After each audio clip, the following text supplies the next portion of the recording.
Bonjour, je m'appelle Pierre-Henri, j'ai cofondé Cycara fin 2016 et je suis aujourd'hui CTO de Cycara. On fait l'essentiel de nos développements en Python et on va avoir des projets de data engineering qui seront quasiment toujours sur le cloud, donc AWS, GCP ou Azure, avec un mix de services managés type Lambda, Redshift ou BigQuery et d'outils open source sur le cloud, par exemple du Spark sur Azure.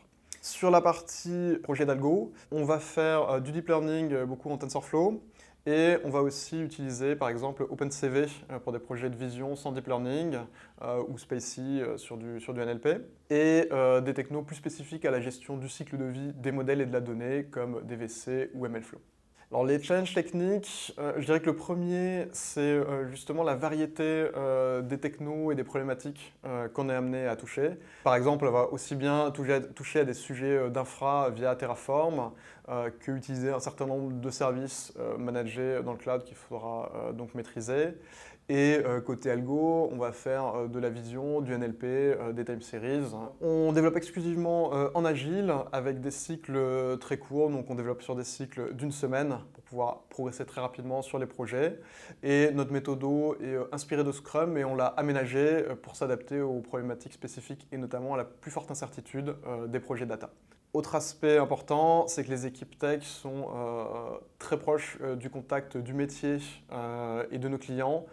Et je pense que c'est encore plus important sur un projet data pour bien comprendre le détail de la donnée et ce que ça veut dire que délivrer par exemple un algo de qualité et la bonne manière de labelliser la donnée.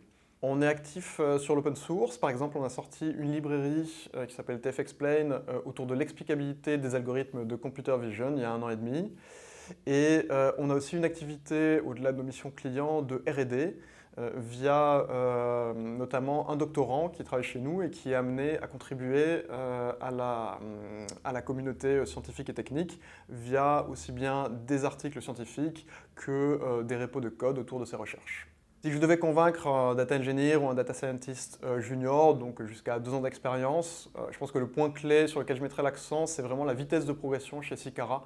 Tout est fait pour que les personnes qui rentrent chez nous progressent extrêmement vite, à la fois sur le plan technique, mais aussi sur la gestion de projet et la vision produit de ceux qui développent. Pour un profil plus expérimenté, je dirais que le premier point important, c'est qu'ils vont être amenés à travailler avec des personnes qui veulent toutes progresser très vite et qui ont soif d'apprendre. Et c'est un excellent moyen pour s'élever soi-même via du mentorat. Et le deuxième aspect, c'est que vous aurez du temps pour vous développer sur d'autres angles. Donc soit développer en profondeur une compétence technique, par exemple avec du temps dédié pour passer des certifications cloud qui sont financées par Cycara, ou pour ceux qui veulent développer d'autres aspects que les compétences purement tech, participer par exemple à de l'avant-vente, à du recrutement ou au management pour se développer sur des aspects un peu plus larges.